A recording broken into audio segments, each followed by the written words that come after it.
बिन विचार पन तज नर नाहू और श्री अमुक कर करें विवाहू। राजा जनक बिना विचारे पण का परित्याग कर दे, तो जब बिना विचारे पण का परित्याग हो जाएगा तो ये धनुष टूटने से बच जाएगा। लेकिन करे क्या, करे क्या, सीता का विवाह बिन विचार पन तज कर नर नाहू और श्री अमुक कर करें विवाह। विवाह के पक्ष में है लेकिन धनुष तोड़वाने के पक्ष में नहीं है। कहने का अभिप्राय ये है कि राजा जनक के पण को किसी एक भी अच्छे व्यक्ति ने अच्छा नहीं बताया है कि राजा जनक तुम्हारा प्रण अच्छा है, लेकिन सुखी होने का, प्रसन्न होने का कारण ये है कि चाहते थे कि सीता के योग अमुक पर है, सीता का विवाह अमुक से हो जाए, तो सीता का विवाह जिसके साथ चाहते थे हो गया है, इसलिए प्रसन्न है। अगला बिंदु है, तुमने कहा कि धनुष तोड़ने वाला सहस्त्रबाहु अर्जुन के समान कैसे हो गया। आपने कहा है सहस्त्रबाहु समसोरी मोरा, तो ये धनुष तोड़ने वाला सहस्त्रबाहु अर्जुन के समान कैसे हो गया, किस धरातल से। तो राजकुमार लक्ष्मण वो धरातल मैं कम शब्दों में सामासिक शैली का प्रयोग किए हुए करते हुए उत्तर में कर रहा हूं। धनुष तोड़ने वाला अपराध के धरातल से, अपराध के पैमाने से धनुष तोड़ने वाला सहस्त्रबाहु अर्जुन के समान है।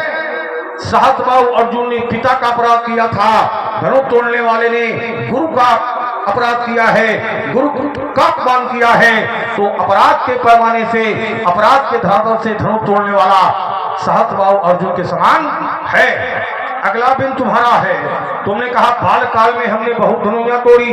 बाल काल में जब तुमने बहुत धनुइयां तोड़ी तो जैसी तुमने तोड़ी वैसा मैंने क्रोध किया, आज जैसा टूटा है वैसा मैं क्रोध कर रहा हूं। बाल काल में जो तुमने तोड़ी थी वो तुम्हारा व्यक्तिगत से हो सकता है, लेकिन आज जो टूटा है ये भगवान शंकर का है। और भगवान शंकर किसी के व्यक्तिगत भगवान नहीं है, भगवान शंकर किसी एक व्यक्ति के भगवान नहीं है, भगवान शंकर तो सबके भगवान है। शंकर जगत वंद जगदीशा सुर मुनि सब नावसीसा। तो एकाधिकार से धनुष तोड़वाया गया है, ये अपराधपूर्ण है और एक एक अपराधी को मैं चिन्हित कर रहा हूं। इस अपराध में कौन कौन संलिप्त है, कोई बचने नहीं पाएगा। अगला बिंदु है, तुमने कहा एक धन पर ममता के हेतु, तो ये अधारी जो तुमने पढ़ी है इससे ध्वनित हो रहा है, इससे ध्वनि निकल रही है कि बाल काल में तोड़ी हुई धनुइया और आज का टूटा हुआ धनुष ये तुम्हारी दृष्टि में दोनों समान है। जो समानता तुमने दर्शाई है, जो समानता तुमने बताई है, जो तुलना तुमने की है, ये तुलना शाब्दिक तो हो रही है, लेकिन इसको स्वीकार तुमने स्वयं नहीं किया है कि बाल काल में तोड़ी हुई धनुइया आज का टूटा हुआ धनुष ये दोनों समान है। कैसे? बाल काल में जब तुमने बहुत तोड़ी तो तुमने किसी एक व्यक्ति को भी सावधान नहीं किया कि कोई एक व्यक्ति सावधान हो जाए, लेकिन तोड़ने वाला जब से एक को तोड़ने चला होगा तो तुमने एक नहीं अनेकों को सावधान किया। देश कमठ आइकोला धरो धर्म धर धीन डोला।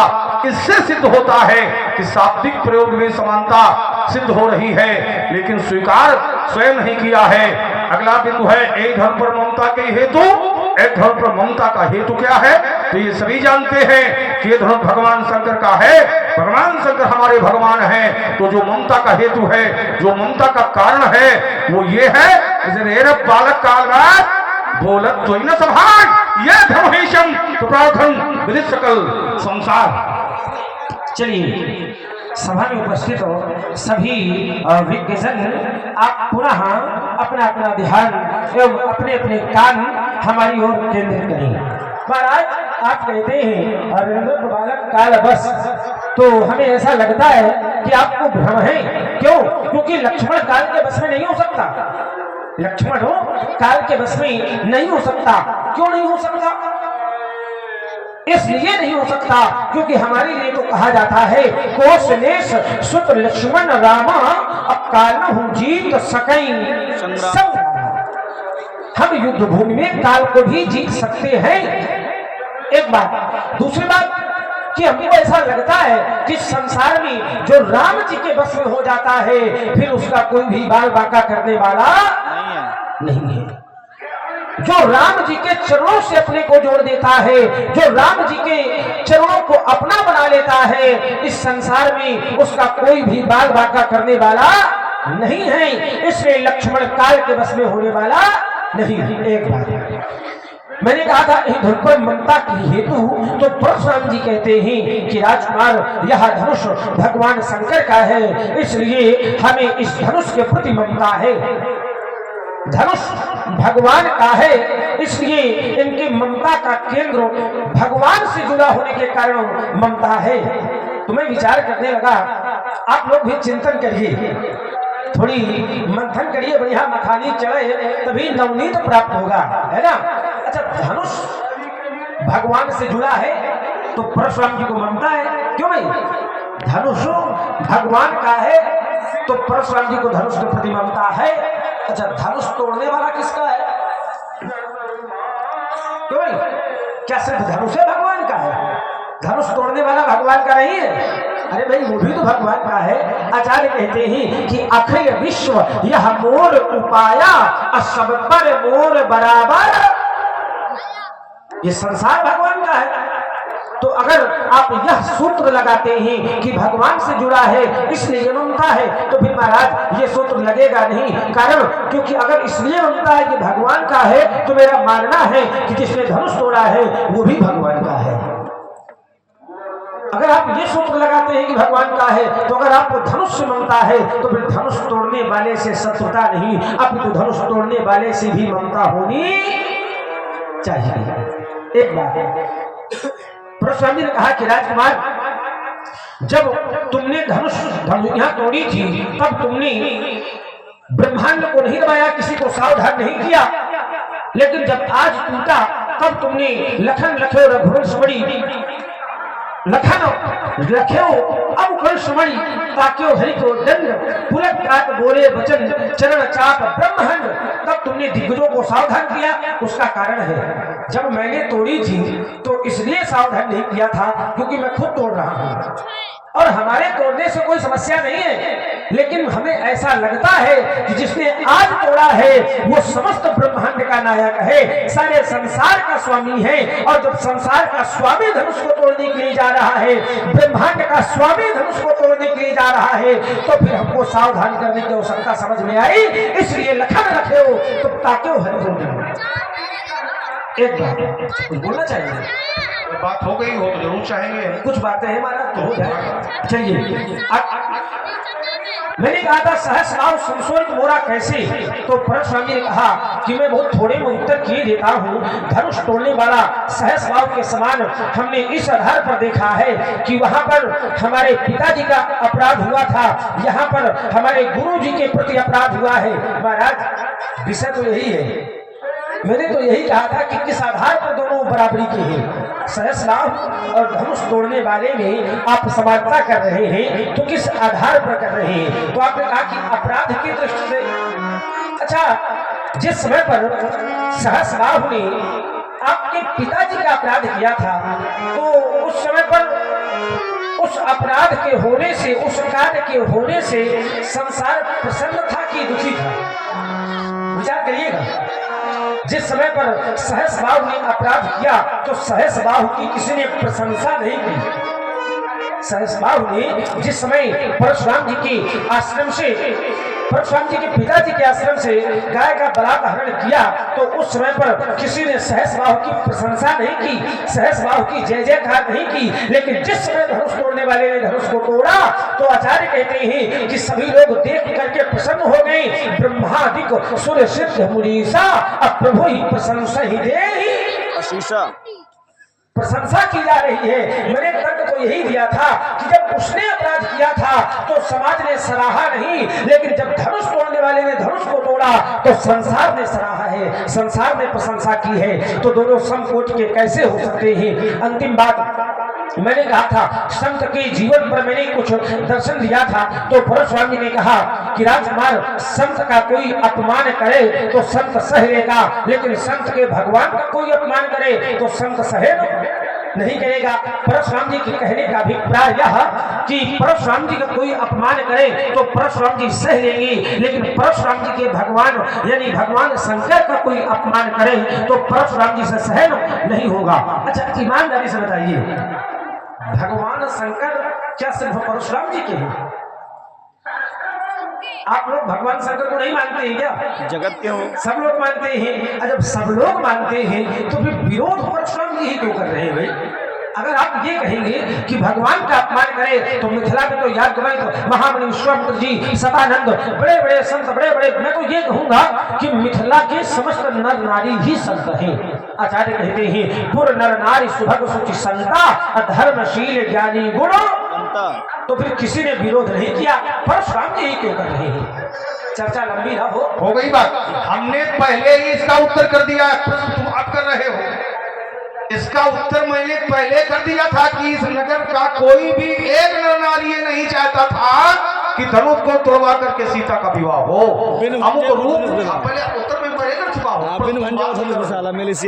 ठीक है, देखिए राजकुमार लक्ष्मण, यहाँ पर अब बात आ जाएगी। आंतरिक विरोध हो रहा है, लेकिन मुखर विरोध करने वाला कोई समाज में एक होता है, जैसे मैं मुखर विरोध कर रहा हूँ। क्योंकि तंत्र दो प्रकार के होते हैं, एक होता है राजतंत्र और एक होता है लोकतंत्र, जिसे प्रजातंत्र कहते हैं। समाज में जब राजतंत्र होता है तो प्रजा राजा का सीधे विरोध नहीं करते, आंतरिक विरोध तो होता है। जैसे हमने 4 धानियां पढ़ी थी, आंतरिक विरोध की थी। लेकिन समाज में जब लोकतंत्र होता है तो यही प्रजा राजा के विरोध में राजमार्ग अवरुद्ध कर देती है। ये अंतर होता है। तो वर्तमान के धरातल पर है राजतंत्र। ये प्रजा राजा का विरोध तो कर रही है, लेकिन आंतरिक विरोध कर रही है। मुखर विरोध करने वाला मैं हूं। जैसे राजा जनक ने जब संपूर्ण पृथ्वी के वीरों का अपमान किया था तो धरती पर मात्र तुम ही अकेले वीर थे क्या? विरोध कितने लोगों ने किया था? उसमें अकेले मुखर विरोध करने वाला केवल लक्ष्मण था। लखन सको बचन जे बोले तो डगमगान में दिग्गज डोले। तो समाज में मुखर विरोध माने सामने विरोध करने वाला कोई एक होता है, लेकिन आंतरिक विरोध करने वाले बहुत होते हैं। तो प्रत्यक्ष विरोध करने वाला मैं हूं और आंतरिक विरोध जो हो रहा था उसका मैंने प्रमाण दिया था 4 धानियों। और आइए आंतरिक विरोध और बता दे, सीता स्वयं आंतरिक विरोध में थी। यह बात सीता स्वयं नहीं चाहती थी, आंतरिक विरोध सीता का है। सीता स्वयं नहीं चाहती थी कि धनुष को तोड़वा करके हमारा विवाह हो, अमुक के साथ हो, लेकिन धनुष को तोड़वा करके न हो। नीके निरखी नयन भरी शोभा, पितुपन सुमिरी बहुरी मन क्षोभा। आहा तात दारुण हठ ठानी और समझत नहीं कछु लाभ न हानि। सचिव सभय सिख दे न कोई और ये बुद्ध समाज बड़ा अनुचित होई। आंतरिक विरोध है, मुखर विरोध करने वाला मैं खड़ा हूं। तो समाज में आंतरिक विरोध करने वाले बहुत होते हैं, लेकिन मुखर विरोध करने वाला कोई एक होता है। जैसे तुमने उस समय किया था, इस समय मैं कर रहा हूं। और आइए, तुमने कहा कि देखिए बाल काल में वो धनुया हमने तोड़ी थी और ये धनुष को तोड़ने वाला है ब्रह्मांड नायक। तो फिर तोड़ने वाले से तोड़ने वाली क्षमता होनी चाहिए थी, लेकिन तोड़ने वाले से तुमने तोड़ने वाली क्षमता नहीं की है। इसकी की है जो तोड़ी थी और जो तोड़ा गया, समानता तुमने इसकी की है। तोड़ने वाले से तोड़ने वाली समानता नहीं है। बहु धनु ही तोड़ी लड़काई कबहू न असली स्कीन गोसाई ए धनु पर ममता के हेतु। तो समानता तोड़ने वाले से तोड़ने वाले की हो रही है। जिसने तोड़ा था, जिसने तोड़ी थी, समानता उसकी करनी चाहिए। और आइए, कहता है कि ये धनुष ही भगवान शंकर का थोड़ा है, तोड़ने वाला भी तो भगवान शंकर का है। भगवान शंकर का तो सब कुछ है, सब कुछ भगवान शंकर का है। आइए, भगवान का है, भगवान ने संपूर्ण संसार बनाया है। चलो भैया, आप लोग जब भवनों के सामने से निकलते हो, घरों के सामने से, तो प्रणाम करते हुए घरों को निकलते हो कि नहीं करते हो? करते हैं। घरों को प्रणाम करते हो, घरों को, भवनों को। और मंदिर के सामने जब निकलते हो, उसको भी करते।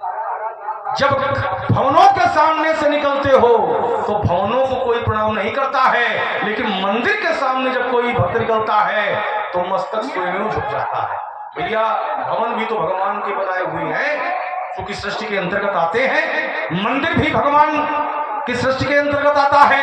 लेकिन जब भवनों के सामने से हम निकलते हैं तो हम भवनों को प्रणाम नहीं करते हैं, लेकिन जब मंदिर के सामने निकलते हैं तो भक्त का मस्तक स्वयं झुक जाता है। ये अंतर है। और आइए, इमे द्वै धनुषी श्रेष्ठे दिव्ये लोकाभिमुजते दृढ़े बलवती मुखे स्मृते विश्वकर्मणा।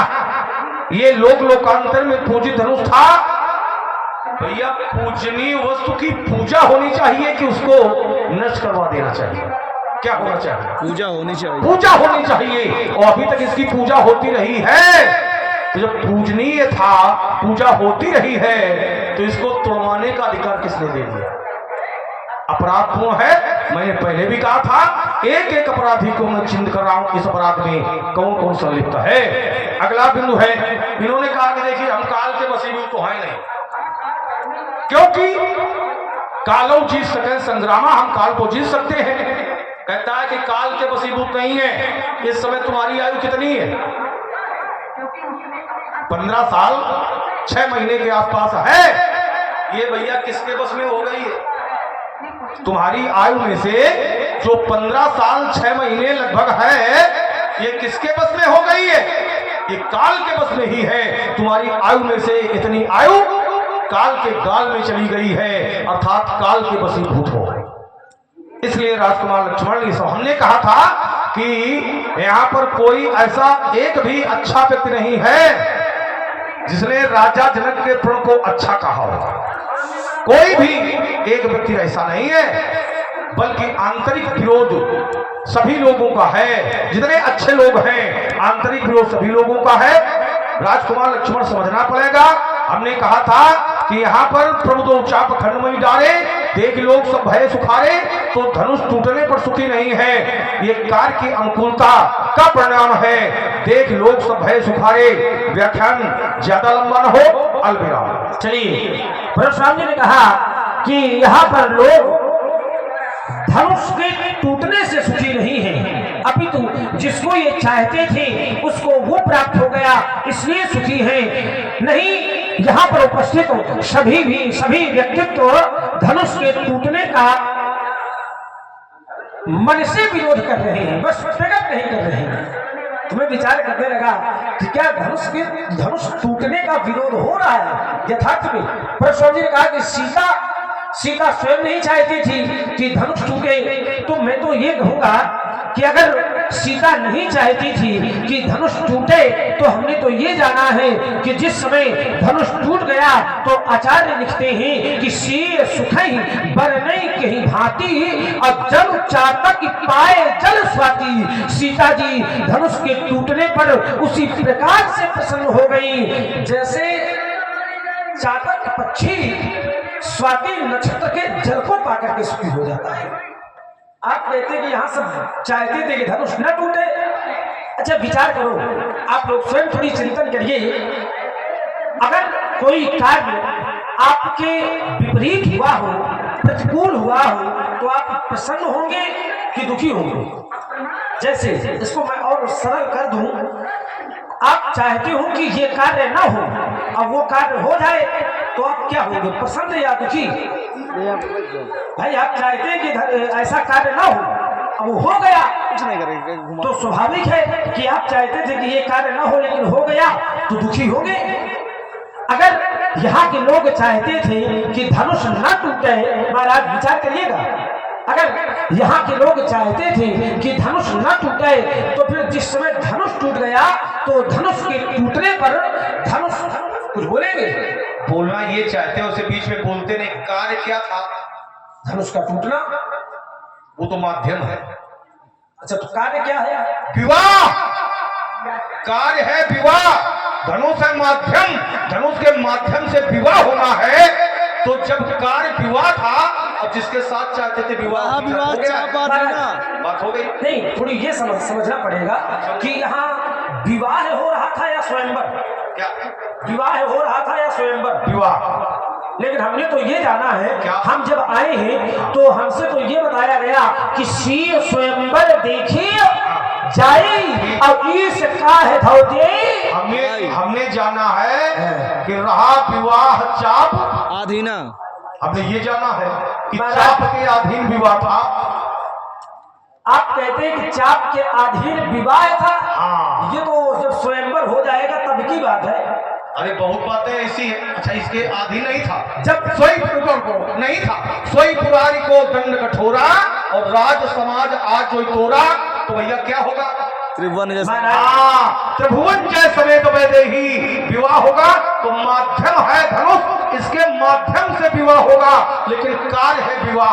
अच्छा ये बताइए कि जब स्वयंवर है तो स्वयंवर होने के बाद तो वो स्वाभाविक विवाह हो गया। देखिए, स्वयंवर भी कई प्रकार के होते हैं। हाँ बिल्कुल होते हैं। तो इसलिए उनमें से एक प्रकार है ये, बिल्कुल मानता हूँ मैं। उनमें से एक प्रकार है, लेकिन विषय ये नहीं है। विषय ये है कि कार्य क्या था, माध्यम क्या था। महाराज आप कहते हैं कि कार्य क्या था, माध्यम क्या था, लेकिन हमको ऐसा लगता है कि यहाँ स्वयंवर था। क्यों? क्योंकि एक स्थान पर और बताया जाता है, श्री स्वयंवर भूप अनेका असिमते सकल एक थे।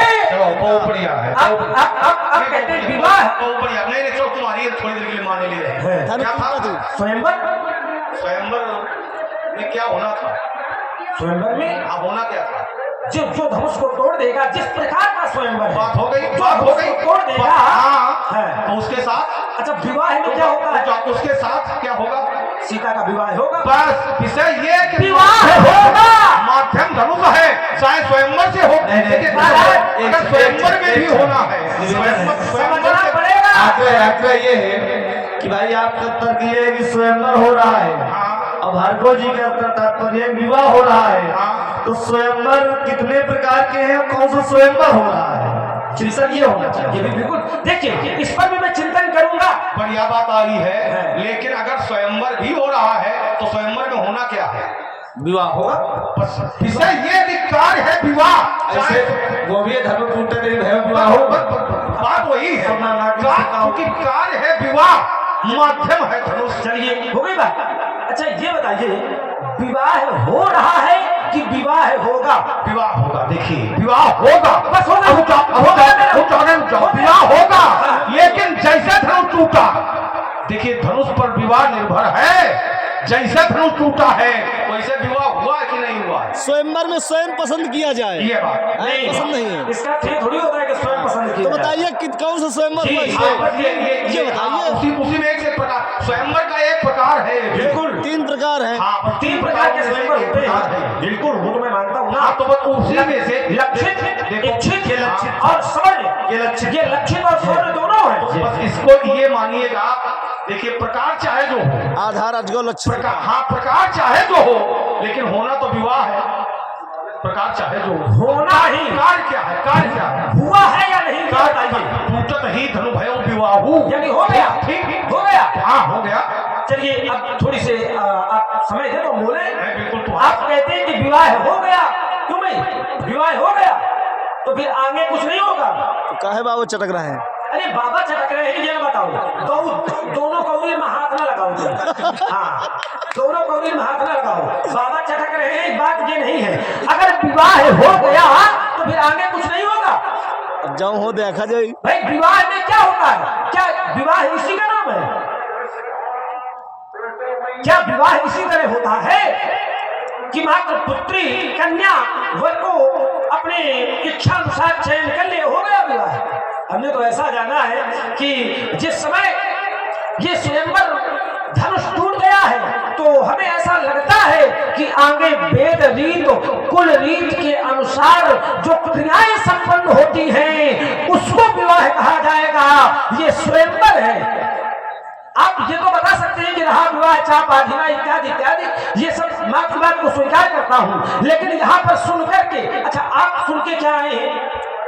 नहीं, अवसर सुनि शिव शिव धनुष का टूटना सुन करके आए। अच्छा, तो धनुष विवाह में टूटता है कि स्वयंवर में? रुक जाइएगा, ये तो प्रण पर निर्भर करता है, ये उसके स्थिति पर निर्भर करता है। स्थिति क्या है? अब बीच में नहीं, बीच में पूरी उत्तर ले लो उस बात का। बिल्कुल। हम धनुष भंग सुन करके आए हैं। कई अवसर सुन शिव धनु भंगा, आयो भकुल कमल पतंगा। और जब मैं यहाँ आ गया हूँ, इसके बाद स्थिति क्या हुई? बहुर बिलोक विदेह सन कहू का अजभीर, तो पूछत जान खजान जिम व्यापे कोप शरीर, तो समाचार कई जनक सुनाए और जय कारण महीप सब आए, तो सुनत बचन फिर अनंत निहारे, देखे चाप अखंड मई डाले, तब अति श्री बोले बचन कठोरा, कौ जन धनुष के तोड़ा। ये स्थिति है महाराज। हम सुन करके आए थे धनुष भंग, लेकिन राजा जनक के द्वारा जो बताया गया है इससे मैं अवगत हुआ। महाराज मेरी बात का उत्तर दो ही शब्द में हो जाना है। आप कहते हैं कि प्रण के आधार पर है। अच्छा, तो प्रण विवाह में होता है कि स्वयंवर में? हाँ, स्वयंवर भी है और विवाह भी है। नहीं, तो नहीं। दोनों यहाँ की स्थिति यही है नहीं, यहाँ की स्थिति यही है, यहाँ की स्थिति यही है, स्वयंवर भी है और विवाह भी है। आज से पहले किसी विवाह में प्रण हुआ है क्या? किसमें किसी विवाह में हाँ। प्रण हुआ है क्या? हाँ हुआ है। कैसे हुआ है? कैसे? अब मैं बता रहा हूँ। हाँ, बताइए। क्योंकि ये कल्पांतर है, ठीक है। एक बार एक प्रण किया गया कि इस एक खौलते हुए तैल में, एक खौलते हुए तैल में देख करके चक्र में एक मछली का भेदन करना था। खौलते हुए तेल में चक्र में एक मछली का भेदन करना, देखना है तेल में, चक्र में हमें नहीं देखना है, चक्र घूम रहा है। और विवाह किया गया, विवाह हुआ। किसी वीर ने उस मछली की आंख का भेदन किया, विवाह हो गया। महाराज देखिए, आप जहां की ये कथा बता रहे हैं, जो दृष्टांत आप बता रहे हैं, वो भी स्वयंवर ही है। हाँ, वो भी स्वयंवर ही है। यही मैं, ये वो भी स्वयंवर है, लेकिन ऐसा ही है। तुमने कहा था कि ऐसा क्या कभी हुआ है, ठीक, ऐसा ही वो भी है, जैसा ये है। नहीं, बात ये नहीं थी मेरी बात ये थी कि आज से पहले किसी बिटिया के विवाह में क्या कोई प्रण किया गया है? तो उत्तर उसका कर दिया। ये तो आपने स्वयंवर को उत्तर दिया है। ये प्रण ऐसे क्षण को, ये प्रण नहीं है, ये प्रण नहीं है कि खौलते हुए तैल में ऊपर चक्र चल रहा है और उसमें एक मछली है और मछली की आंख का भेदन करने वाला है। जो इस खौलते हुए तेल को देख करके मछली की आंख का भेदन करेगा, उसके साथ पुत्री का विवाह होगा। अच्छा, ये बताइए, तो ये प्रण है कि नहीं है? किसी हम ये जानना चाहिए, प्रण है कि नहीं? ये प्रण है। तो फिर हुआ कि नहीं? हो गई बात। हुआ कि नहीं? हुआ कि नहीं हुआ? अब मेरी बात सुनिए आप। हुआ कि नहीं हुआ? पहले जबरदस्ती का है कहला रहे हो? नहीं, मैं बता रहा हूँ ना अपने क्रम में। तुरंत कह दो कि नहीं हुआ। नहीं, कहे जबरदस्ती कह दे तो जबरदस्ती कहोगे हुआ। अब सुनिए, इसमें जबरदस्ती नहीं है। आप ये बताइए, इसकी बात सत्यता की है। किसी वहां कर दो, ना हुआ हो तो ना कर दो महाराज। इसमें कोई दबाव नहीं है, बिल्कुल नहीं, इसमें कोई प्रभाव नहीं है, बिल्कुल नहीं। अगर हुआ हो तो हाँ और ना हुआ हो तो ना। जल पर होकर यहाँ महाराज है? जल पर होकर यहाँ अच्छा, उत्तया।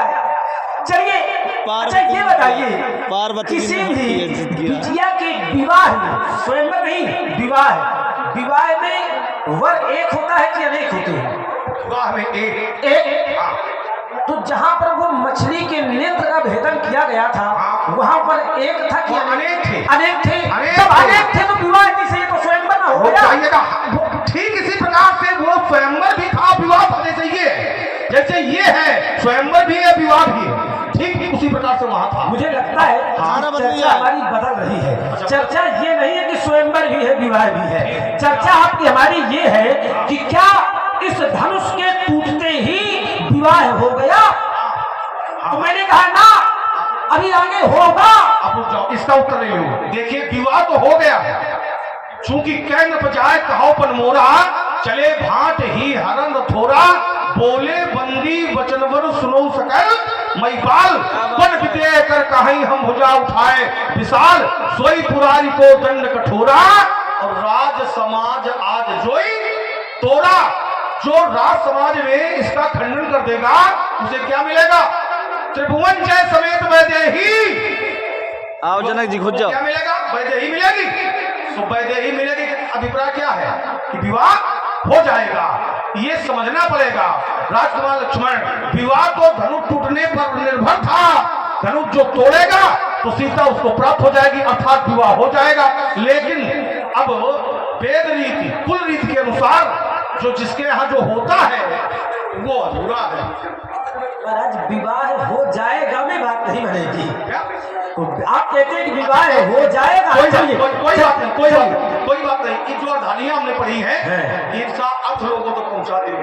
महाराज, पहुंचाने की आवश्यकता नहीं है, क्योंकि ये बहुत बहुत से ऐसे ग्राम होते हैं कि एक एक चरित्र नहीं हो पाते हैं, यहाँ तो दो हुई रहे हैं। और मुझे ये ऐसा क्षेत्र या ऐसा प्रांत, ऐसा जनपद ही है कि सब लोग जानकार हैं। चलिए, आपने कहा था क्योंकि हमें ऐसा लगता है कि एक ही बात पर यदि बार बार टिप्पणी होती है तो उसका रस समाप्त हो जाता है ना, तो रस भी बना रहे। और मैं जानता हूं कि आप रसयुक्त संवाद के विशेषज्ञ हैं, इस बात को मैं जानता हूं, मानता भी हूं। इसलिए आपके सन्मुख कोई उदंता वाला परिचय है नहीं है। चलिए, ये बात सत्य है।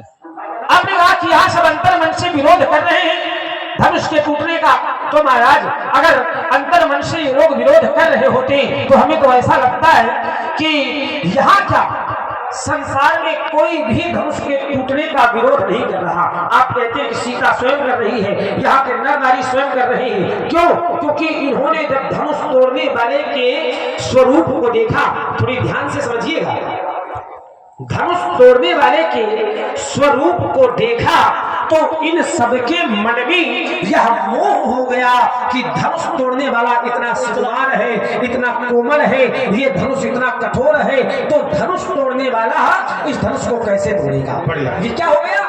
मोह। ऐसा सबके मन में। और ऐसा हमने जाना है, सीकर सोच जनक पछतावा, रामिन कर दारुण दुख दावा, भगुपति केर गर्भ करवाई, मंद महीपन के कुटिलाई। तो ये जो संदेह है, और जैसे ये धनुष टूट जाता है तो ये सभी का संदेश समाप्त हो जाता है। एक बात तो तुमने रखी कि सीता प्रसन्न है, और सीता प्रसन्न किस प्रकार से है, कैसे प्रसन्न है? सीए ही सुख है। हाँ, सीए सुख है बढ़ने की भांति जन चातक। हाँ, जन चातकी पाई जल स्वाति। अब ये समझना पड़ेगा, क्या सीता धनुष टूटने पर प्रसन्न है?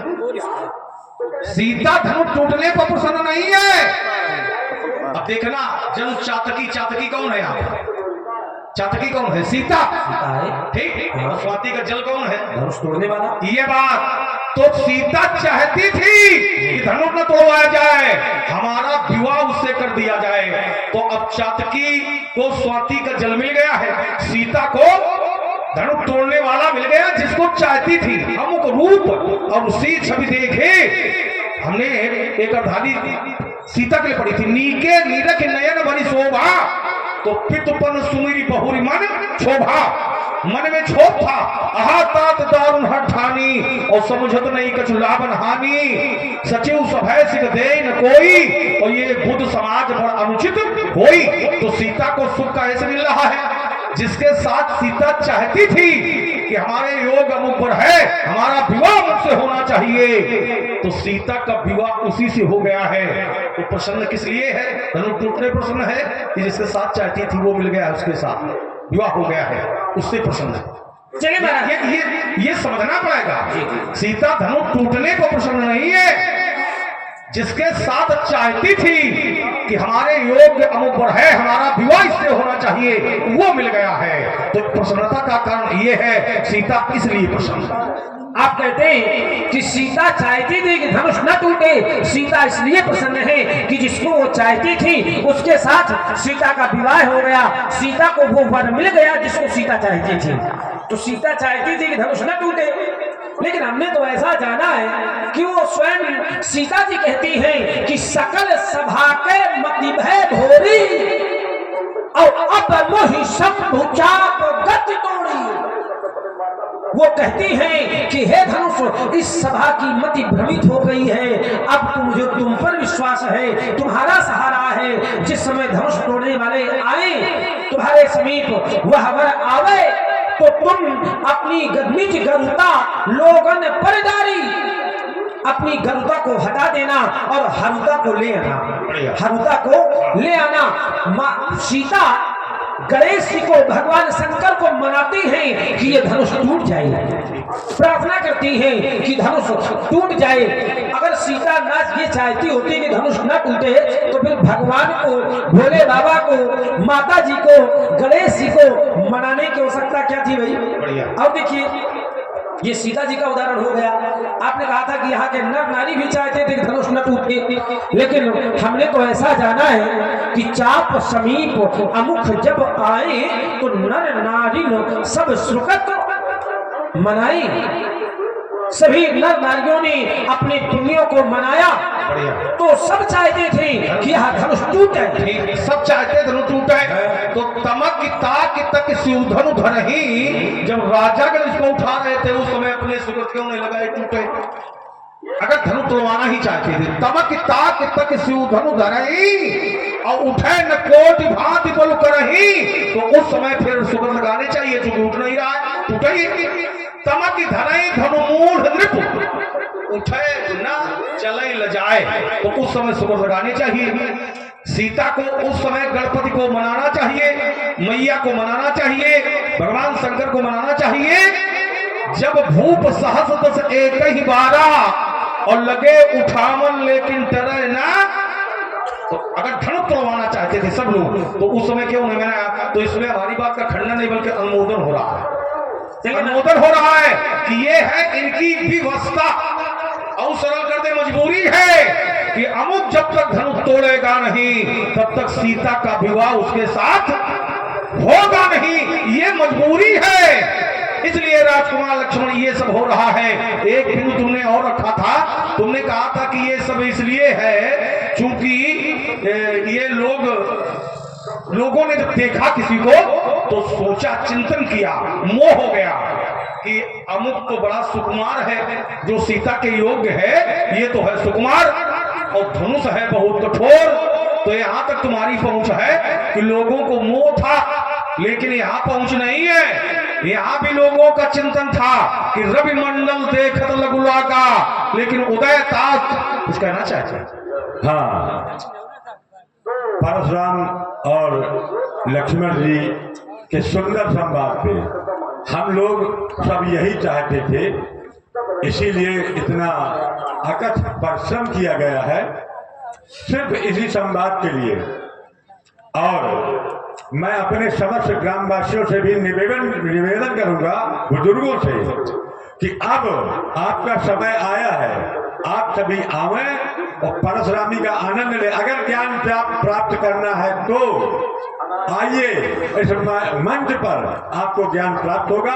सुंदर बातें सुनने को मिलेगी, गूढ़ बातें सुनने को मिलेगी, जो आपने कहीं नहीं सुनी है वो आज इस मंच में आपको सुनने को मिलेंगी। आप सभी सादर आमंत्रित है, आवे बुजुर्ग। और इसी परशुराम लक्ष्मण संवाद में 200 रुपए अनिल कुमार सिंह, 100 रुपए भगवान परशुराम के चरणों में और 100 रुपए श्री लक्ष्मण जी के चरणों में अर्पण कर रहे हैं। भगवान उनका कल्याण करें। इसी नगर के लोग ये कह रहे थे, जहां तुम कह रहे हो कि इनको मोह हो गया, वहीं पर इसी नगर के लोगों का चिंतन है कि रवि मंडल, थोड़ा सा जो अनुदान आया है अभी आरती में 201 रुपए चंद्र किशोर शर्मा जी ने और 501 संतोष गुप्ता जी ने और 1100 रुपए गोपी प्रजापति ने भगवान के चरणों में अर्पण किया। भगवान का कल्याण करें। रवि मंडल देखत लगु लागा,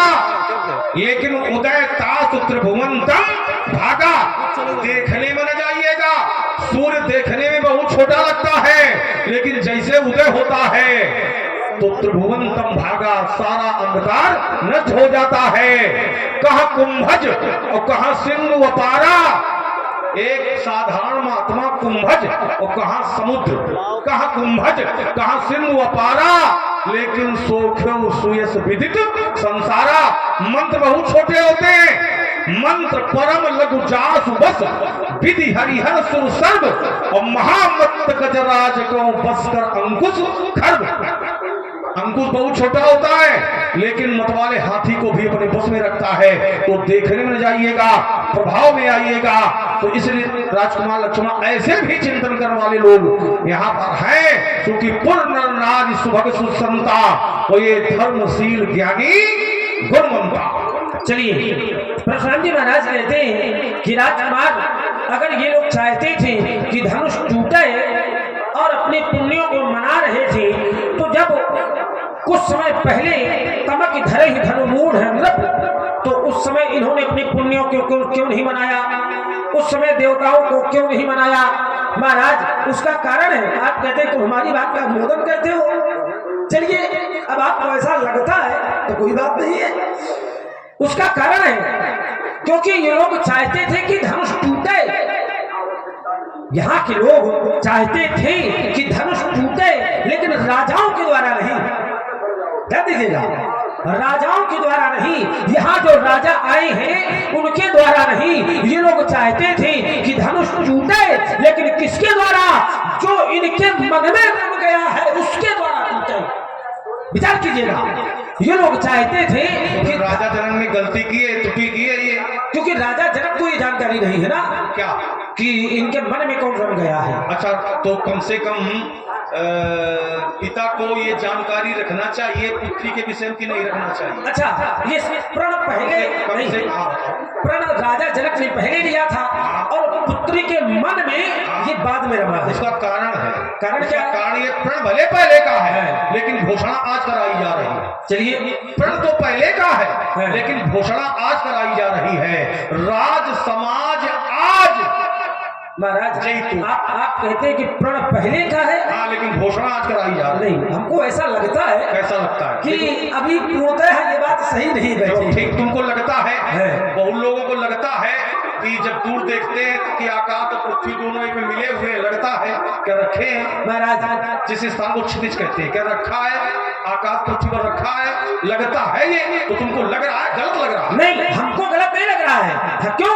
क्योंकि हमें अपनी बात को प्रमाणित करने के लिए एक ही अर्धाली काफी है। दीप दीप के भूपति नाना और आए सुनी जो हम प्रण। लेकिन सीधे आ नहीं आए महाराज, सीधे आ नहीं आए। अगर प्रण की घोषणा होती तो सीधे आते। राजा का आए तो है, लेकिन कहाँ आए? पुर बाहिर सरसरी समीपा, और उतरे जहां तहां विपुल महीपा, नगर के बाहर उतरे हैं। और जब आसन व्यवस्था यहाँ पर बैठने की हो गई है, 34 कंचन मंच विशाला, और रचे जहां बैठे महीपाला, जब राजा बैठ गए हैं तब घोषणा कराई गई है। कैंद्र पचाए कहो पन मोरा, चले भाट ही हरन थोरा, बोले बंदी वचन वर सुनो सकल महीपाल, और पन विदे कर कहाई हम भुजा उठाए विशाल, सोई पुरारी को दंड कठोरा, और राज समाज आज जोई। चलिए महाराज, आज कराइए आप। बोल रहे हैं, थोड़ी सुनने का आप प्रयास करेंगे, हमें विश्वास है कि आप सुनेंगे। चलिए देखिए, आपकी हमारी बात क्या है इसको समझना पड़ेगा। आपने अपने वक्तव्य में कहा है कि प्रण तो पहले से है, लेकिन घोषणा आज हुई है, सुनाया आज गया है। ध्यान दीजिएगा, परशुराम जी ने कहा है कि जनक ने प्रण तो पहले किया था, लेकिन प्रण को सुनाया आज है। तो मैंने कहा कि नहीं, प्रण को सुनाया आज नहीं गया, प्रण को पहले भी सुनाया गया है। अगर प्रण को पहले ना सुनाया गया होता तो आप ये जो कह रहे हैं कि पुर के नगर के बाहर राजा आ गए, तो राजा का ढोल नगाड़ा सुन के आगे देगा। भाई, राजा जनक स्वयं कहते हैं कि आए सुनी जो हम प्रण ठाना, ये राजा हमारा प्रण सुन करके आए हैं, इसलिए ये प्रण, ये घोषणा आज ही नहीं हुई, पहले भी हो। अच्छा, अगर घोषणा पहले से होती तो राजा का सीधे आ क्यों नहीं आए? अगर ये घोषणा पहले से होती तो फिर राजागणों को सीधे आना चाहिए, महाराज क्यों नहीं आए? ये व्यवस्था क्या हमारी बात है, प्रण पहले का है, लेकिन घोषणा आज कराई जा रही है। और नहीं तो राजा सीधे रंगमंच में आते, बाहर ठहरने का कोई भी औचित्य नहीं बनता है कि नगर के बाहर रुके हुए हैं। नगर के बाहर इसीलिए रुके हुए हैं क्योंकि घोषणा नहीं हुई है, प्रण है। और जब राजागण बैठ गए हैं, क्योंकि अर्धाली कहती है 34 कंचन मंच विशाला, और रचे जहां बैठई, बैठई का अर्थ यहाँ पर क्या? बैठेंगे, बैठे नहीं है, बैठेंगे, ये इसका अर्थ है। 34 कंचन मंच विशाला, और रचे जहां बैठई, बैठेंगे, क्योंकि राजा का सब नगर के बाहर है, सरसरी समीपा। और जब आसन व्यवस्था हो गई है, बैठने की व्यवस्था हो गई है, तब राजा ने बंदियों को बुलाया और कहा, कैद बजाए कहो पन मोरा, चले भाट ही हरण थोड़ा, बोले बंदी वचनवर सुनो सकल महिपाल। तब घोषणा कराई जा रही है, पन विदे कर कहाई हम भुजा उठाए विशाल, सोई पुरारी को दंड कठोरा, और राज समाज आज जोई पूरा।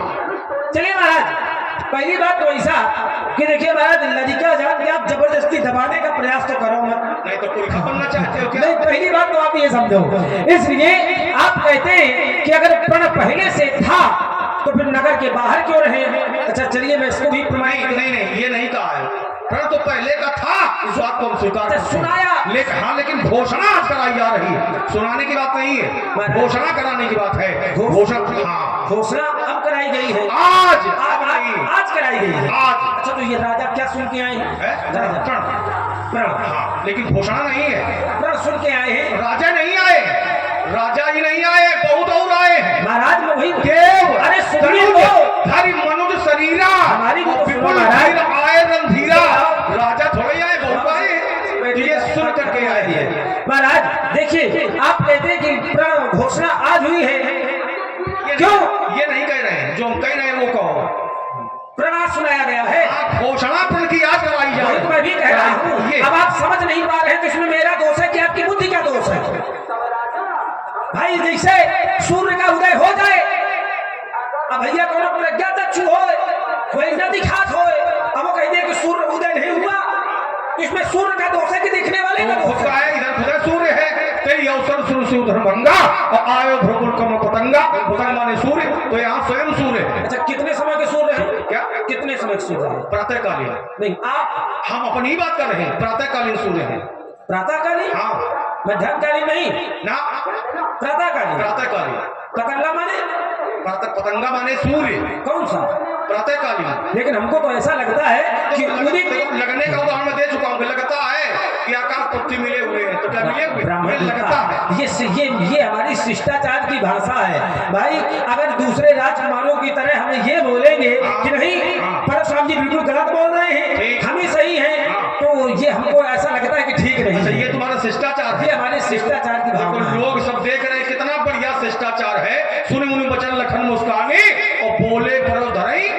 महाराज थोड़ी इसको समझना पड़ेगा, क्योंकि विषयांतर ना हो। आप कहते हैं कि हम प्रातः काल के सूर्य हैं, क्यों? क्योंकि हमने तो ऐसा जाना है कि इतने ही अवसर सुनि शिवधनु भंगा, आए भ्रगुकुल कमल पतंगा। बातें काफी हैं, मैं सभी बातों दो तीन बातें हैं तो उनका उत्तर कर लूं, इसके बाद आप अपने समय बोलेंगे। पतंगा, तो हमको तो ऐसा लगता है, ऐसा हमने जाना है कि पतंगा माने होता है मध्याह्न काल का सूर्य। कब का? मध्याह्न काल का सूर्य। अच्छा, प्रातः काल के सूर्य को क्या कहते हैं? तो आचार्यगण प्रमाणित करते हैं कि उदित उदय गिरि मंच पर अमुख ही बाल पतंग। ध्यान दीजिएगा रघुवीर भैया, प्रातः काल के सूर्य को क्या बोलते हैं? बोले पतंग। प्रमाण मिलता है उदित उदय गिरिमंच पर अमुख ही बाल पतंग। प्रातः काल के सूर्य को कहते हैं पतंग। लेकिन ऐसा हमने जाना है गुरुजनों से, चलो अब बुढ़ापे में गलती हुई जाती है। उत्तर किसी का लगेगा, बहुत बढ़िया लगेगा, बहुत बढ़िया लगेगा, किसी का उत्तर तुरंत ले लो। हम हैं, इसका कहना है कि हम मध्याह्नकालीन सूर्य हैं। अगर तुम सायंकालीन कह देते तो थोड़ा बहुत इस पर चर्चा हो जाती। मध्याह्नकालीन, क्योंकि मध्याह्नकालीन जब सूर्य होता है तो कमल खिलते हैं कि बंद हो जाते हैं? क्या होता है? मध्याह्नकालीन सूर्य कमल खिलते हैं कि संकुचित हो जाते हैं? प्रातःकालीन सूर्य में क्या होता है? जब प्रातःकालीन सूर्य उदय होता है तो कमल खिलते हैं कि संकुचित हो जाते हैं?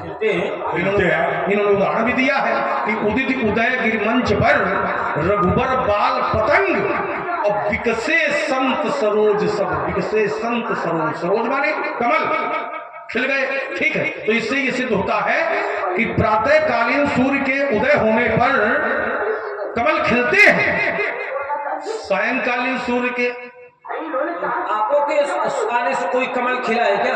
हाँ, यही मैं कह रहा था, जैसे इसमें यात्रा करनी पड़ेगी। इन्होंने कहा कि परशुराम जी हैं मध्याह्नकालीन सूर्य ना, अर्धाली का अर्थ कर लो तो स्वयं पता चल जाएगा कि परशुराम मध्याह्नकालीन सूर्य हैं कि प्रातःकालीन सूर्य हैं। प्रातःकालीन सूर्य, बेटे इधर देखो, ये भविष्य में काम देगा तुम्हें। अच्छा नहीं, इधर ध्यान दो, वो अपना कर लेंगे। हाँ, इसी बीच पे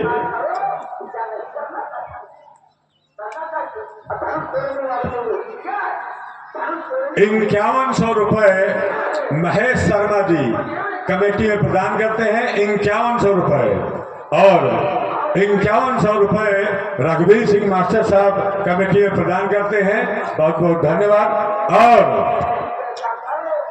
गोरे सिंह प्रधान जो वर्तमान प्रधान हैं 21,000 रुपए कमेटी में प्रदान करते हैं, बहुत बहुत धन्यवाद, बहुत बहुत साधु। आइए पतंगा पतंगा अर्थाली क्या कहती है, तेई अवसर सुन शिवधन भंगा और आए भगकुल कमल,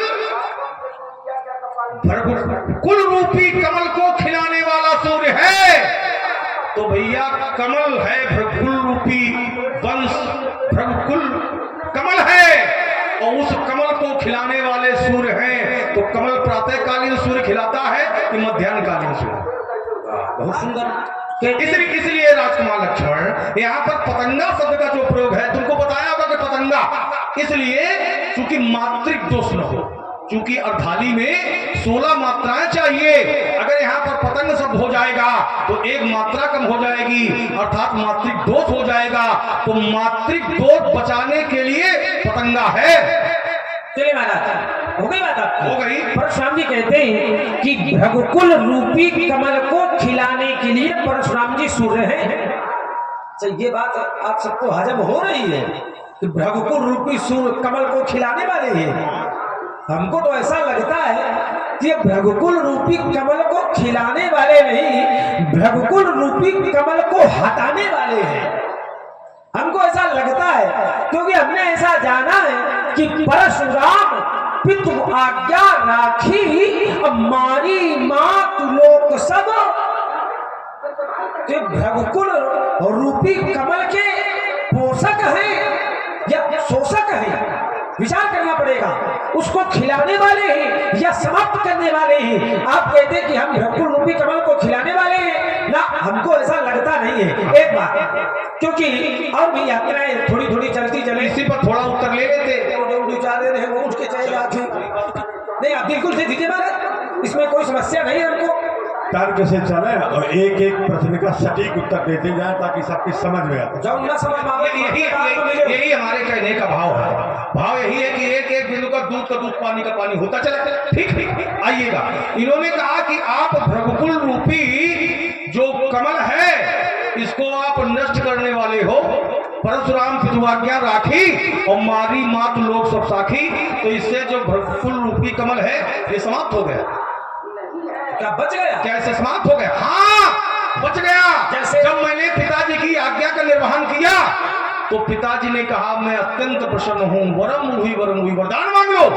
हमने कहा कि आप प्रसन्न है मुझे ये वरदान दे कि मेरी माता जी समेत चारों भाई जीवित हो जाएं, उन्हें स्मरण रहे, उन्हें ये याद न रहे कि मुझे परशुराम ने कभी मारा है। इसका तो उत्तर ये हो गया। दूसरी बात, अगर किसी वंश में ये वंश परंपरागत वंश को बढ़ाने के लिए पिता के ऋण से पुत्र ऋण होता है। अब ऐसा अगर किसी वंश में पुत्र हो जाए जिसको मरने नहीं है तो भैया उसका वंश समाप्त हो गया कि बढ़ रहा है? जिस वंश में एक ऐसा पुत्र हो जाए जिसको मरना ही नहीं है तो उसका वंश समाप्त हो गया कि उसका वंश चल रहा है? हो गई बात महाराज? हो गई। चलिए, आपने कहा कि हमने माता को मारने के बाद जीवन दान भी कराया। बात यहाँ जीवन दान की नहीं है।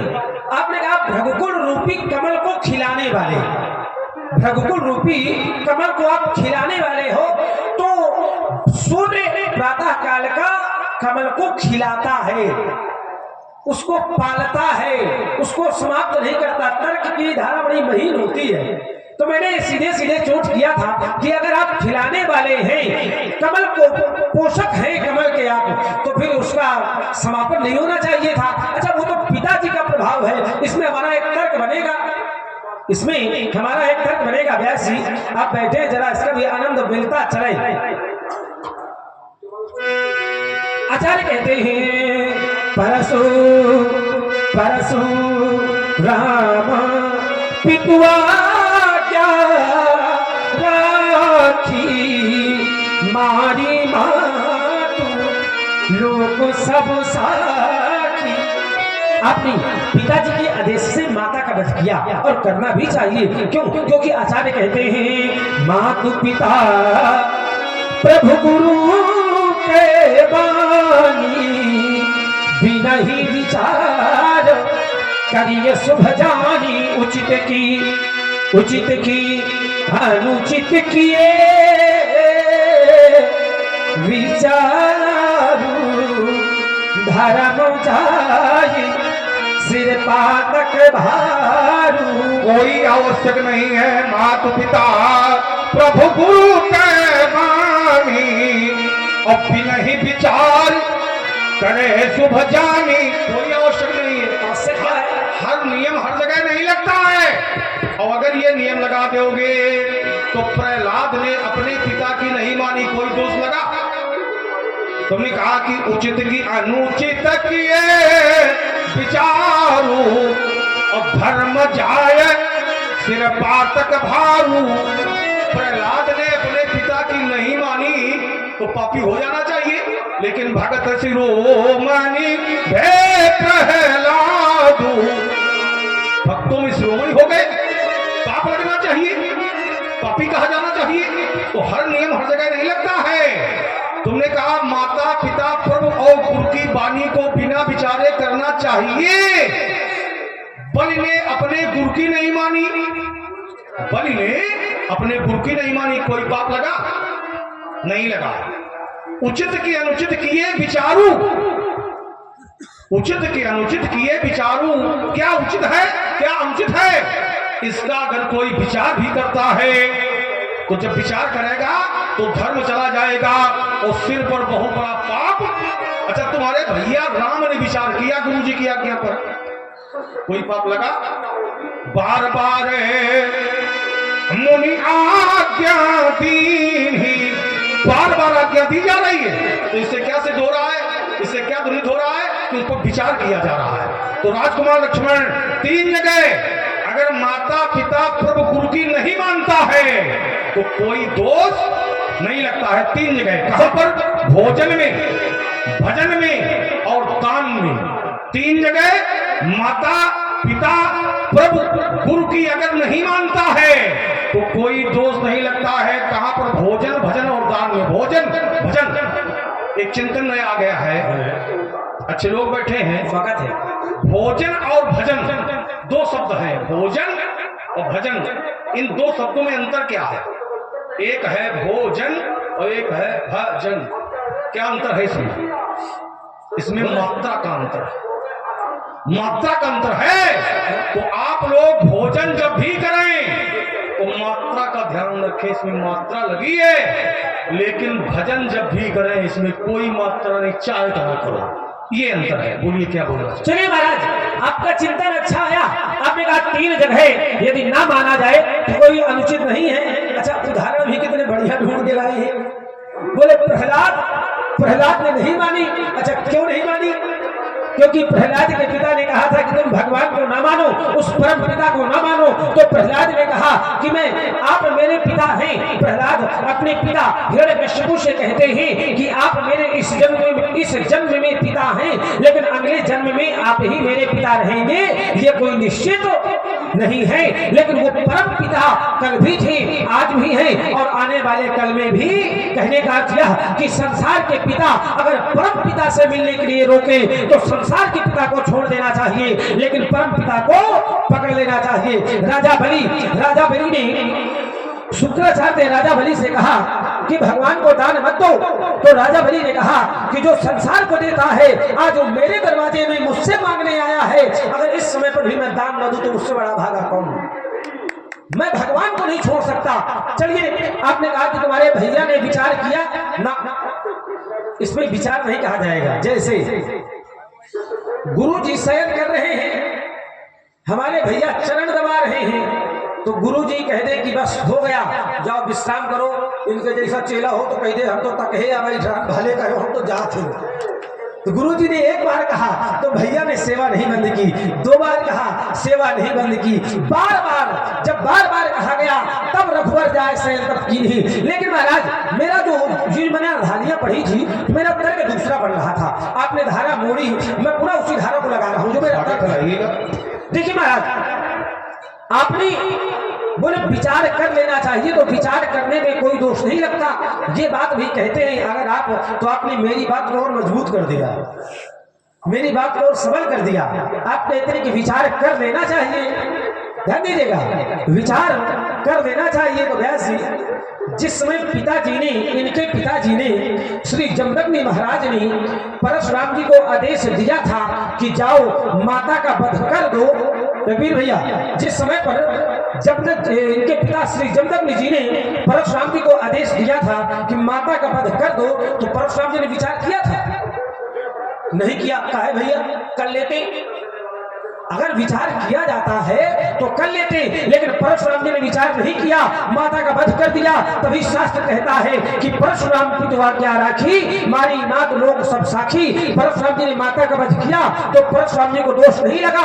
क्यों नहीं लगा? क्योंकि पिताजी की आज्ञा थी। पिताजी की आज्ञा से माता का वध करने पर अगर परशुराम जी को दोष नहीं लगा, तो फिर गुरु की आज्ञा से अगर धनुष तोड़ने वाले ने धनुष को तोड़ दिया, तो फिर धनुष तोड़ने वाला दोषी कैसे हो? बहुत बढ़िया। अच्छा ये बताओ, जिससे ये कहा जा रहा है, व्यास जी आप तो बहुत चिंतनशील व्यक्ति हैं, जिससे ये कहा जा रहा है, जो अर्धाली पढ़ी है कि परशुराम की दुआज्ञा राखी, मारी मात लोग सब साखी, तने जजाति यौमन दयऊ पितु आयस न भयऊ, अनुचित उचित विचार तजी, जे पालई पितु बैन, ते भाजन सुख श्रेयस के बसई अमरपति ऐन। जिससे कहा जा रहा, क्या उसने मानी माता पिता गुरु की?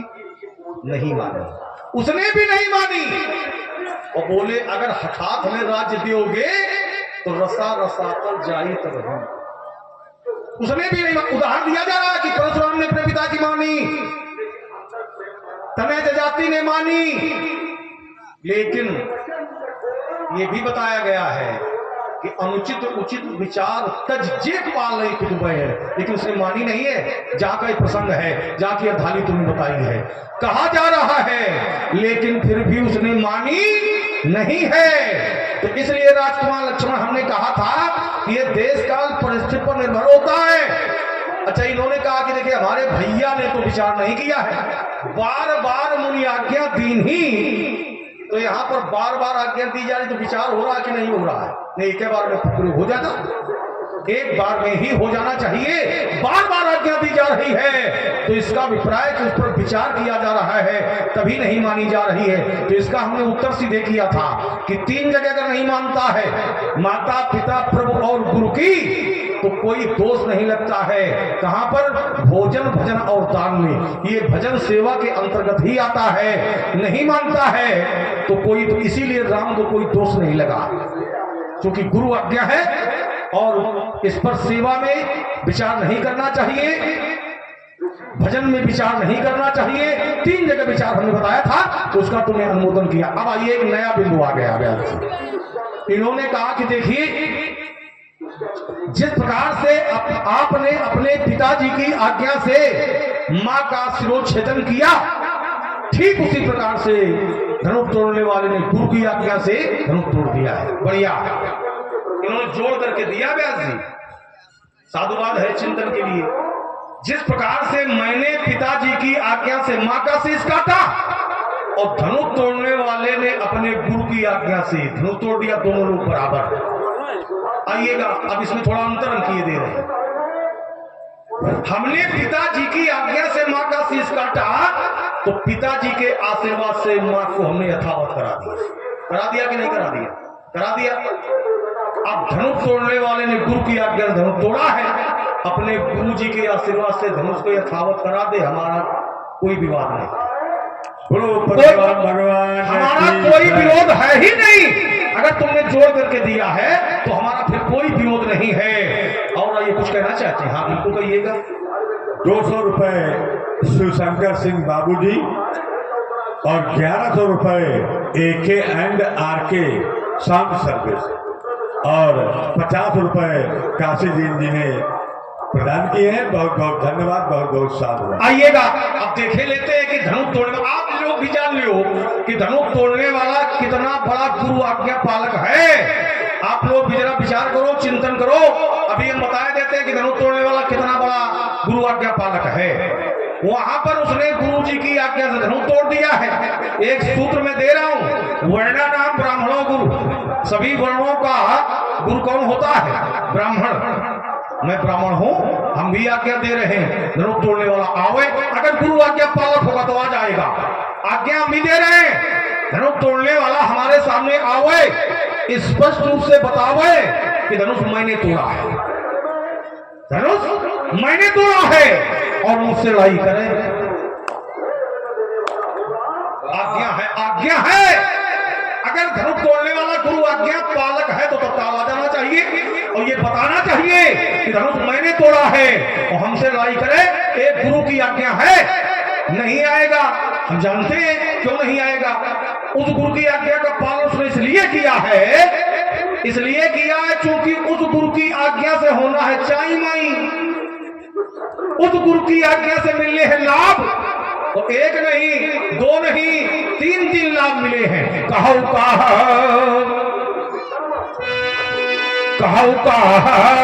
यह लाभ न भावा और काहू न शंकर चाप चढ़ावा। लाभ क्या है? बोले कुंवरी मनोहरी विजय बड़ी, ये लाभ है। कुंवरी मनोहरी विजय बड़ी कीर्ति अति कमनीय। एक नहीं, दो नहीं, तीन लाभ मिलेंगे। तो लाभों के कारण धनुष तोड़ने वाला गुरु आज्ञा का पालन कर रहा है, और यहाँ इस गुरु की आज्ञा से होना लड़ाई। 51 रुपए स्वरूप निषाद जी ने प्रदान किए हैं, 200 रुपए श्री राम सेवक सिंह ने प्रदान किए हैं, और 50 रुपए झंडू निषाद जी ने प्रदान किए हैं, और 551 रुपए प्रेमचंद निषाद जी ने प्रदान किए हैं। इन सभी दानदाताओं का भगवान कल्याण करे। आइए, चले मैं थोड़ी बात रह गई थी। अगर गुरु आज्ञा पालक है तो इस गुरु की आज्ञा का पालन होना चाहिए, लेकिन इस गुरु की आज्ञा का पालन क्यों नहीं हो रहा है? क्योंकि इस गुरु की आज्ञा से होना है लड़ाई। लड़ाई से बेहद लाभ होता है कि हानि, और वहां मिलना है लाभ। इसलिए उस गुरु की आज्ञा का पालन कर रहा है। एक नहीं, दो नहीं, तीन लाभ मिलने हैं, और इस गुरु की आज्ञा से होना है लड़ाई, और लड़ाई से लाभ नहीं बल्कि हानि होती है। तो इसका चिंतन कर रहा है, लाभ और हानि का चिंतन कर रहा है। अगर गुरु आज्ञा पालक होता तो तत्काल हमारे सामने आ जाता और कह देता धनुष मैंने तोड़ा है, क्या आज्ञा है। चलिए महाराज, पुनः सभी लोग अपना अपना ध्यान हमारी ओर केंद्रित करेंगे। परशुराम जी कहते हैं कि धनुष तोड़ने वाला अगर गुरु आज्ञा का पालक है तो हमारी आज्ञा मानकर हमारे समीप आवे, लेकिन वो जानता है कि धनुष तोड़ने वाले को अपने गुरु की आज्ञा से हुआ है लाभ और हमारी आज्ञा से होनी है लड़ाई यानी हानि, इसलिए वो नहीं आ रहा। अच्छा, ईमानदारी से विचार करिए, सभी लोग चिंतन करिए, क्या धनुष तोड़ने वाला लाभ और हानि में फंसा हुआ है? क्यों ऐसे? अरे आपके बिना अधूरे हो जाते हैं, कहाँ लग जाते हैं आप? क्या धनुष तोड़ने वाला लाभ और हानि से सना हुआ है? आचार्य कहते हैं, सुने गुरु भजन चरण सिर नाभ अब से विषाद। मेरी बात का उत्तर हो गया। हरस विषाद न कछु पूरे आवा। आप कहते हैं लाभ और हानि। जिस समय गुरु ने आदेश दिया कि धनुष को तोड़ दो तो धनुष तोड़ने वाला खड़ा हुआ, लेकिन उसके हृदय में ना हर्ष है ना विषाद है। महाराज सुन लीजिए पूरी बात, ना हर्ष है ना विषाद। मैं प्रमाण से कह रहा हूं, मैं जो भी बात कहूंगा तो पूरी प्रमाणित बात कहूंगा। आचार्य पुनः प्रमाणित करते हैं।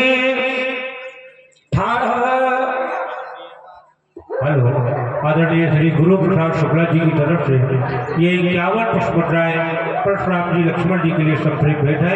बहुत बहुत धन्यवाद। हमारे बाबा जी है ये, तो इधर उधर नहीं, बढ़िया अगर आप स्थान लेकर बैठे तो ज्यादा आनंद रहेगा। चलिए, एक अर्धाली मैंने प्रमाणित की, ध्यान दीजिएगा। एक अर्धाली कि हर्ष विषाद न कुछ उड़ावा। दूसरा प्रमाण, ठाण भये उठी सहाजे सुभाये 58 जुबा मृगराज लजाए। तो अगर धनुष तोड़ने वाले के हृदय में हर्ष विषाद होता तो धनुष वो पहले भी तोड़ सकता था महाराज। एक बात और, पूरी बातें हो जाए। आपने कहा कि वो हमारे सामने आवे। अच्छा ये बताओ कि क्या धनुष तोड़ने वाला सामने नहीं आया? क्यों भाई, उत्तर आप लोग करो। क्या धनुष तोड़ने वाला परशुराम जी के सामने नहीं आया? आया, लेकिन अब तुम ना पहचान पाओ तो यहाँ दोष धनुष तोड़ने वाले के तुम्हारी आखिर का, समझो। वो आया लेकिन आप नहीं पहचान पाए तो इसमें दोष धनुष तोड़ने वाले का नहीं। अंतिम बात मैंने कहा था कि जो माता पिता प्रभु और गुरु की आज्ञा मानते हैं उनको दोष नहीं लगता। तो परशुराम जी ने कहा था कि जैसे हमने माता का वध किया और पुनः जीवित करा दिया, वैसे ही धनुष तोड़ने वाला धनुष को पुनः यथावत करवा दे तो हमारा कोई विरोध नहीं है। अच्छा, धनुष व्यक्ति है कि वस्तु है? धनुष व्यक्ति है कि वस्तु है? वस्तु है। अब माता जी व्यक्ति है, एक बात। दूसरी बात महाराज, यहाँ आपका हमारा तर्क जीवित कराने पर नहीं है। यहाँ आपका हमारा तर्क जीवित कराने पर नहीं। जैसे आपने भगवान शंकर के पुत्र गणेश जी का दांत तोड़ा था। गणेश जी को क्या कहते हैं? एक दंत दयावंत चार भुजा धारी, यानी गणेश जी का एक दांत श्री परशुराम जी ने तोड़ा था अपने परश के द्वारा। तो अगर भगवान शंकर के पुत्र का दांत तोड़ के आप दोषी नहीं हुए, अपनी माता का वध करके आप दोषी नहीं हुए, तो फिर धनुष तोड़ने वाले ने गुरु की आज्ञा से धनुष तोड़ दिया तो वो दोषी कैसे? क्यों? क्योंकि ब्रह्मवाणी का एक सूत्र कहता है, ब्रह्मण्यधाय कर्माणि संगत कत्वा करो दिया लिप्ते तेन पापेने पद्म पत्र मीमांसा। जो भी व्यक्ति गुरु की आज्ञा से, भगवान की आज्ञा से यदि कोई कार्य करता है तो उस कार्य को करने में उसको कोई दोष नहीं लगता। तो धनुष तोड़ने वाला दोषी तो बस इसी सूत्र का वो अनुमोदन कर लेता, महापुरुष की गुरु की आज्ञा का अनुमोदन कर देता। जो मैं कह रहा हूं क्यों नहीं कर रहा? कोई दोष नहीं लगता। तो वहां वो कर रहा है, वहां इसलिए कर रहा है क्योंकि लाभ, तो तुमने कहा लाभ नहीं है। क्या बताया कि न हर्ष है और न विषाद है। हमने कहा है हर्ष विषाद न कछुर आवा, तो हमने तत्काल कहा था कि उसके अंदर प्रसन्नता है। कहां पर है? असजिय जानी जानकी देखी। अब प्रभु पुल के, पढ़े लिखे लोग बैठे हैं भैया, पुल के माने क्या होता है? पुल के माने, हाँ, 100 रुपए फिरंदा सागर जी ने भगवान परशुराम और लक्ष्मण जी के चरणों में प्रदान किए हैं और 50 रुपए रामचंद्र प्रजापति अध्यापक जो कसिया डेरा में है, उन्होंने भगवान परशुराम एवं लक्ष्मण जी के चरणों में प्रदान किए हैं। बहुत बहुत धन्यवाद, बहुत बहुत साधुवाद। और 100 रुपए तेरन निषाद, 1100 रुपए फिरंदा सागर और 200 रुपए सजीवन कानाखेड़ निवासी उन्होंने कमेटी में प्रदान किए हैं। बहुत बहुत धन्यवाद, बहुत बहुत साधुवाद। असजिय जान की देखी तो प्रभु पुल के प्रसन्नता है। व्यास जी के नहीं प्रसन्नता है, ये न कहो कि प्रसन्नता नहीं है। हमने कहा था अगर धनुष तोड़ने वाला गुरु आज्ञा पालक है तो इस गुरु की आज्ञा का पालन क्यों नहीं कर रहा है? उस गुरु की